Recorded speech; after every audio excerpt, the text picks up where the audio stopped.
사실 지금 이 순간에도 수많은 한국 브랜드가 일본 인플루언서 마케팅에 엄청난 예산을 쏟아붓고 있습니다. 하지만 그중 절반 이상은 기대했던 성과를 얻지 못하고 심지어 예산만 날리는 쓰디쓴 경험을 하죠. 여러분의 브랜드도 혹시 이런 막연한 불안감과 함께 일본 시장을 바라보고 있진 않으신가요? 일본 시장은 한국과 완전히 다른 특성과 규칙을 가지고 있습니다. 이 영상을 끝까지 보시면 여러분의 소중한 마케팅 비용이 낭비되는 것을 막고 일본 인플루언서 마케팅의 진짜 비용 구조와 효과를 극대화하는 실질적인 방법을 명확하게 알 수 있습니다. 충격적인 숫자 하나 보여드릴까요? 최근 한 조사에 따르면 일본 시장에 진출한 한국 브랜드 중 인플루언서 마케팅으로 70% 이상이 예산을 낭비하거나 기대 이하의 성과를 경험했다고 합니다. 여러분의 브랜드도 지금 당장 이런 위험에 노출되어 있을 수 있다는 뜻이에요. 심지어 많은 브랜드가 초기 예산의 2배, 3배까지 추가 비용을 쓰고도 결국 실패를 인정하고 철수하곤 합니다. 이 통계는 단순한 숫자가 아닙니다. 지금 이 영상을 보고 있는 당신의 이야기가 될 수도 있다는 아주 중요한 경고죠. 그렇다면 대체 왜 이런 안타까운 상황이 반복되는 걸까요? 일본 인플루언서 마케팅, 시작은 거창했는데 혹시 이런 경험 있으세요? 야심차게 예산을 투입했는데 인플루언서는 팔로워만 많고 콘텐츠는 어딘가 어색하고 결국 구매 전환율은 제자리 걸음인 상황 말이에요. 분명 인지도 높은 인플루언서와 계약했는데 왜 우리 제품은 일본에서 바이럴이 안 되는 걸까요? 일본 소비자들은 광고에 쉽게 반응하지 않고 진정성을 중요하게 여긴다는 것을 간과하기 때문입니다.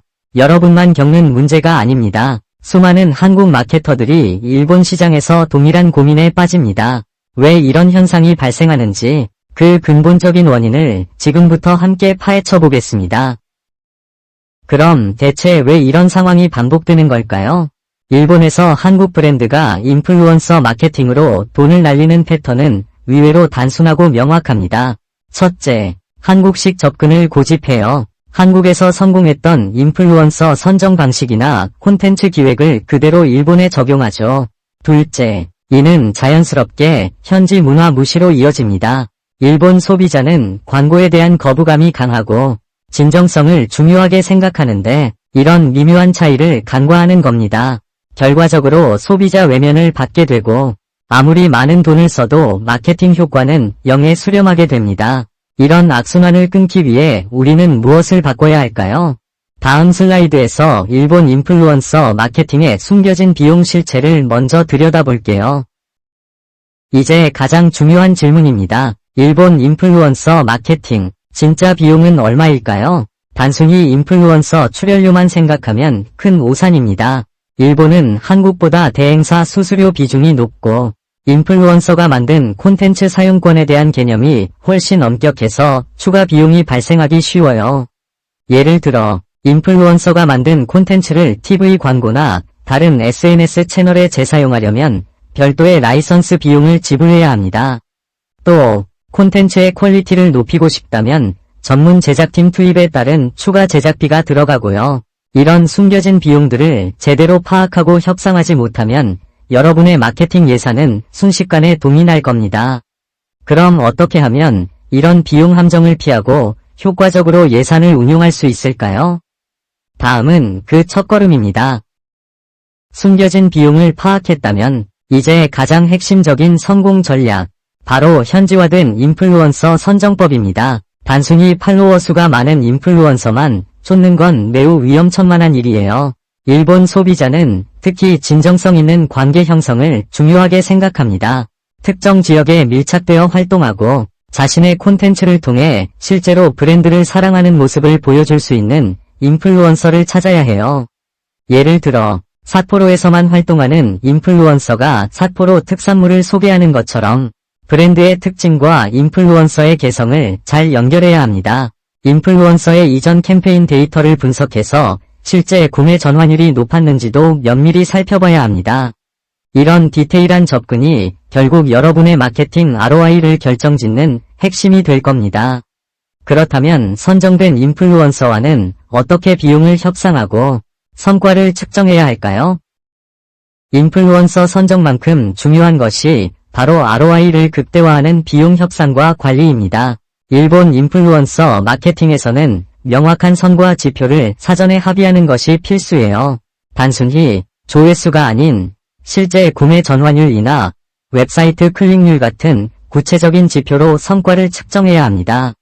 또한 인플루언서의 콘텐츠 사용권은 무기한으로 요구하기보다는 기간과 범위를 명확히 설정해서 불필요한 비용 지출을 막으세요.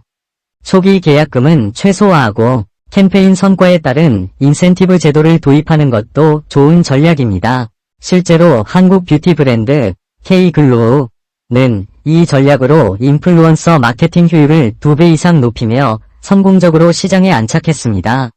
마지막으로 해당 인플루언서가 경쟁사와 동시에 협업하고 있지는 않은지 반드시 확인해서 브랜드 충성도를 지키는 것도 중요하겠죠. 이런 세심한 관리가 곧 성공으로 이어집니다. 그럼 다음으로는 우리가 투자한 마케팅의 진짜 성과를 어떻게 측정하면 좋을지 구체적인 방법을 알아보겠습니다.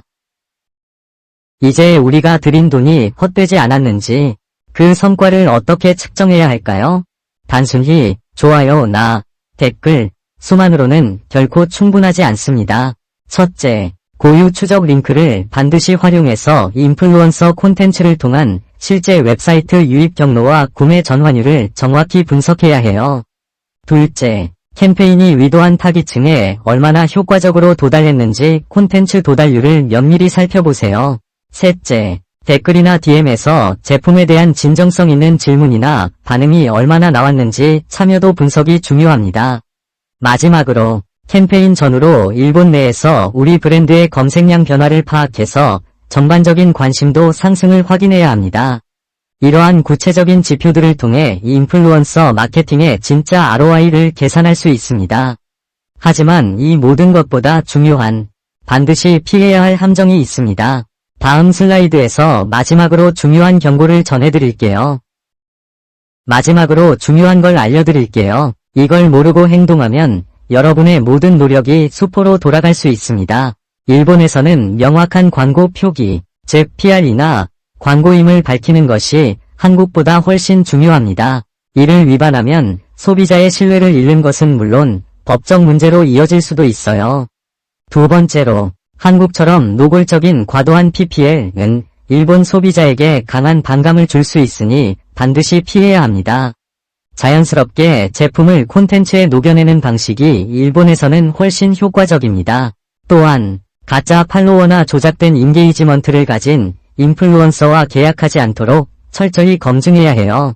마지막으로 일본의 표시광고법 등 현지 법률과 규제를 반드시 준수해야 합니다. 이 네 가지 원칙만 지켜도 여러분의 마케팅 성공 확률은 2배 이상 높아질 겁니다.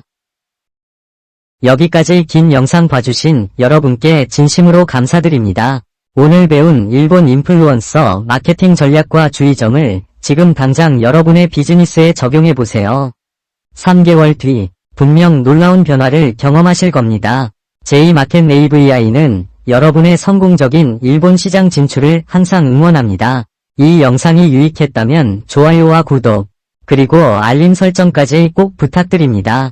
다음 영상에서는 일본 시장에 대한 또 다른 핵심 정보를 가지고 돌아오겠습니다. 감사합니다.